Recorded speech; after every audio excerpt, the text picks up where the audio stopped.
Ano ba yan? Ang pagkakahangin naman. Oo nga, sobra. Ano ko yan, pagkakay natin, ay di naman utong pag-ibig dito. Oo nga eh, ano kaya yun? Yan naman sa talent para ng ating mga sinampay. Ano kaya ang problema ng mga taga-lipa? Ang dinig ko ay namumroblema yata sila sa lakas ng hangin. Eh ano naman ngayon kung mahangin? Siyempre, pag malakas ang hangin, lilipad din ang kanilang mga sinampay. Alam ko na. Ay, ano naman yun? Bakit hindi na lang tayo magpakita sa mga taga-lupa at bigyan natin sila ng muting regalo?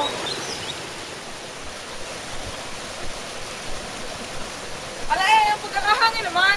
Oo nga, tayo naman ang hirap natin dito. Pero baka naman na iba pang paraan. Eh, paano kaya yun? Sino kayo? Isang liwata. Kami ang diwata, malinis na ito. Hindi ba't pinaproblema nito, malakas na hangin sapagkat hindi parang sa inyo ng sinampay? Yes, tayo. Tapos na ang pag-aalala mo yan. Ang halagan ko kayo, ano sa muting regalo?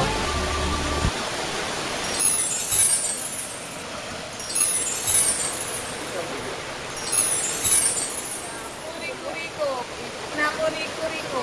Sinampay ay di nalilipad. Kuri-ko!